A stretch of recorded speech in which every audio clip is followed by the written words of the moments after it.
La fac n'est pas toujours ce que l'on croit. La fac n'est pas toujours ce que l'on croit. Chaque jeune rêve de ce jour merveilleux où il pourra quitter père et mère pour s'envoler vers la fac. Chaque jeune rêve de ce moment merveilleux où il pourra quitter père et mère pour s'envoler vers la fac.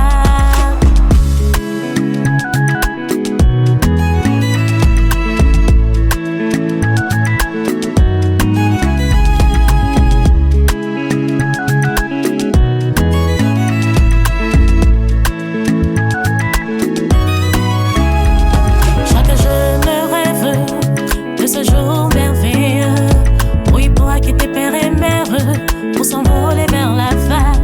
Chaque jeune rêve de ce moment merveilleux où il pourra quitter père et mère pour s'envoler vers la fac. Puis la fac, ce monde merveilleux. Puis la fac n'est pas toujours ce que l'on croit. Puis la fac, l'université et ses rêves. Puis la fac n'est pas toujours ce que l'on croit. Vraiment, tonton, je suis très heureux de faire ta rencontre. Tu es vraiment la personne qu'il me fallait. Et je tiens également à te remercier particulièrement pour les tests de méditation que tu m'envoies chaque fin de semaine. Tu sais, mon frère, c'est avec beaucoup de plaisir que je le fais. J'ai compris une chose, c'est que lorsqu'une brebis est seule, elle s'égare.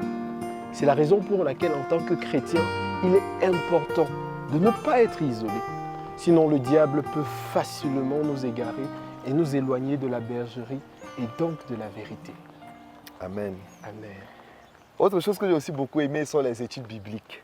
Je me suis fait tellement d'amis qui ne passent pas leur temps à s'amuser, à chercher les femmes, mais qui me conduisent plutôt à grandir dans ma foi.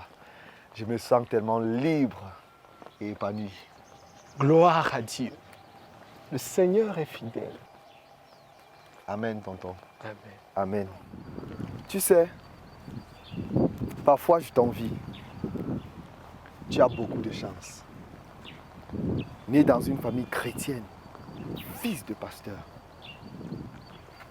Tu n'as pas vécu tous les traumatismes que j'ai traversés. Ah, mon frère, je ne dirais pas que c'est de la chance, mais plutôt la grâce de Dieu.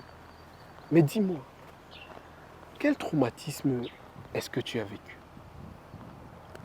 Asseyons-nous là. Tu sais, tonton, je suis né dans une famille traditionnaliste. Mon père tape ma mère. Il la trompe avec d'autres femmes.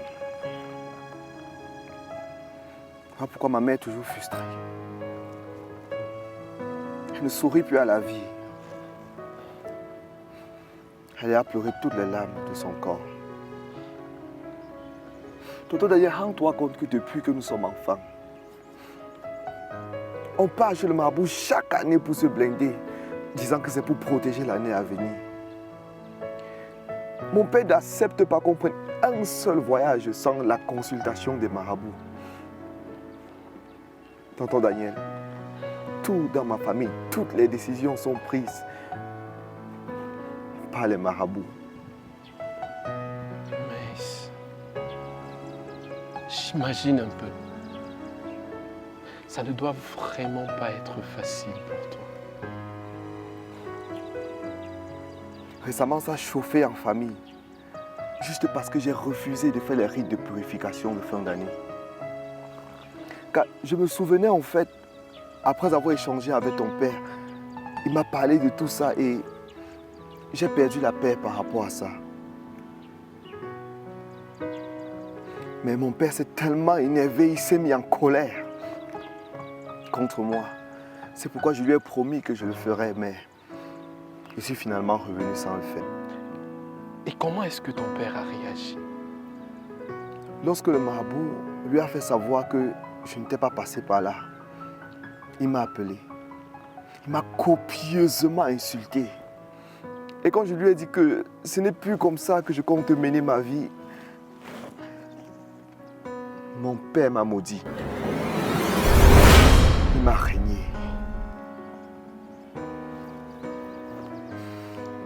Il dit que je ne suis plus son fils et que je ne dois plus m'attendre à rien venant de lui tant que je n'accepte pas de me blinder. Mais c'est terrible ça. Il était vraiment sérieux. Tu connais pas mon père. Il était très sérieux. Et depuis là, il se comporte comme si je n'existais pas. Mais c'est terrible. Maintenant, je vis tout simplement de mes petites économies. C'est vrai, Dieu a fait grâce récemment et m'a même envoyé un paquet en cachette. Elle m'a demandé de demander pardon à mon père et de me plier à toutes ses exigences. Tu connais ces exigences, tonton?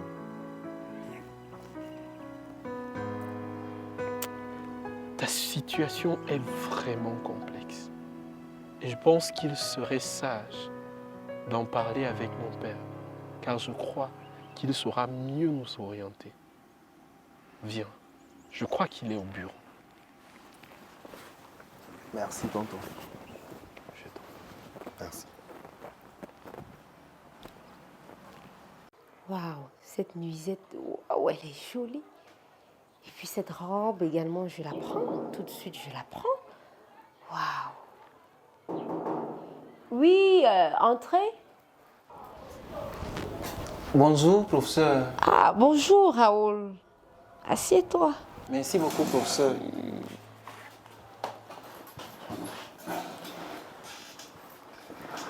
Mais Raoul, comment tu vas? Pourquoi tu es si rare sur le campus? On ne te voit plus.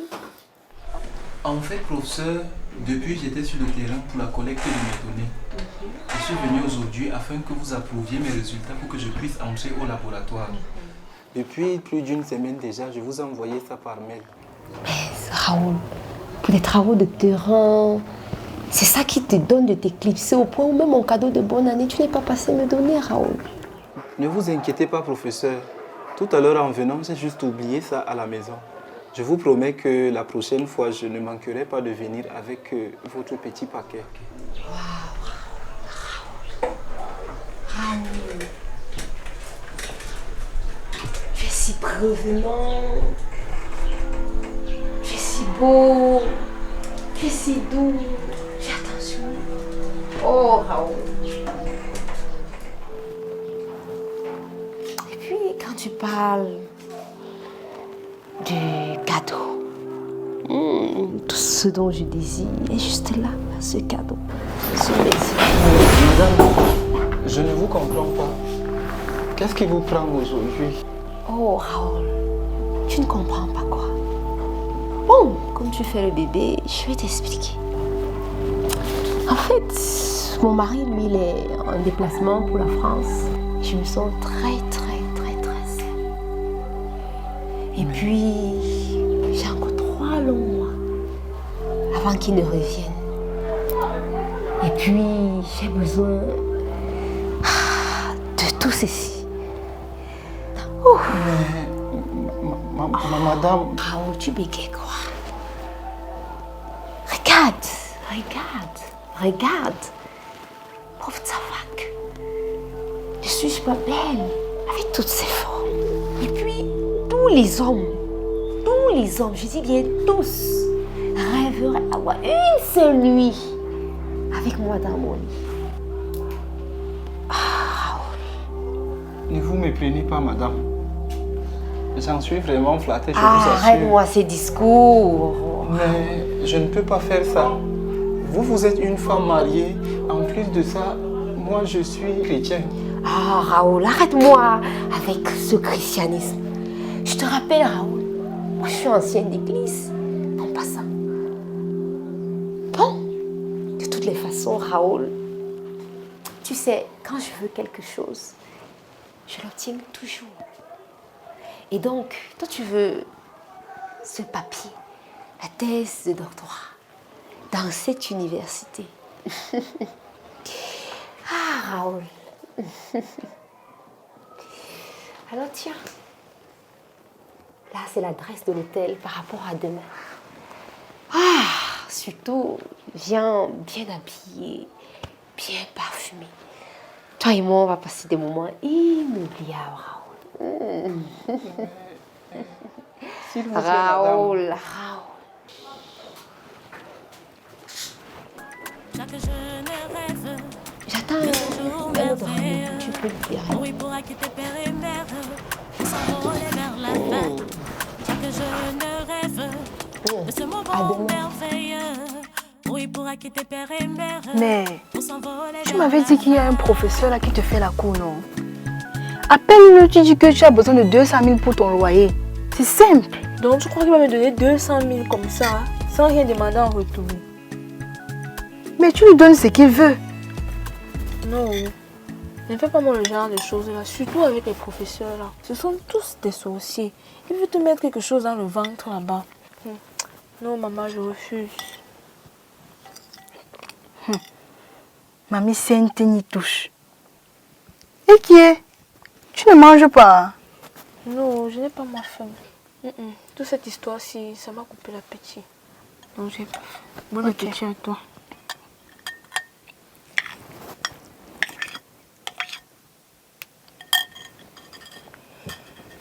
En tout cas, je t'écoute.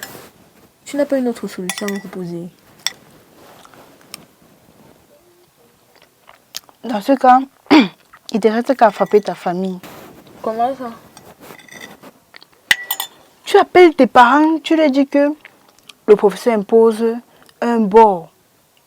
Le bord de 200 000. Bon. Dis plutôt qu'un voyage d'études.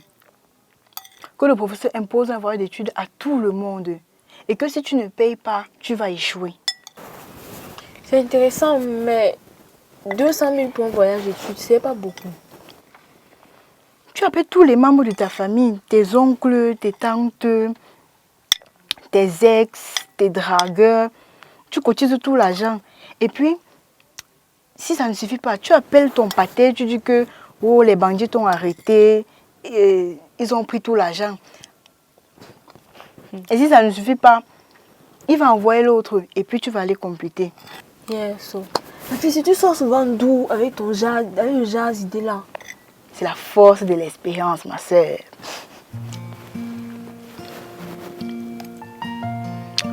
Prends le téléphone.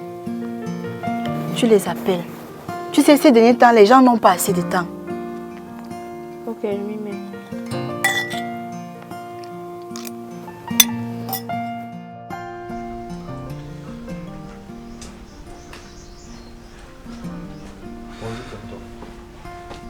Ah, mon petit, je ne t'ai même pas remarqué. C'est comment? Ça va. Écoute, tonton, j'aimerais te voir, s'il te plaît. Il y a un problème. Oui, un peu. C'est par rapport à Esther. Ça fait un mois aujourd'hui qu'on est rentré des congés, mais je ne la croise ni au campus, ni à l'église. Et quand je l'appelle, elle ne décroche pas. Ou bien ça ne passe pas. Et finalement, ça m'inquiète un peu. Attends, ça t'inquiète et tu me demandes, je suis le gardien de Esther. Moi-même, je n'ai pas de ces nouvelles. Les gens sont là, ils ont les vrais problèmes. Tu me parles de Esther. Esther, c'est même quoi? Ok, tonton.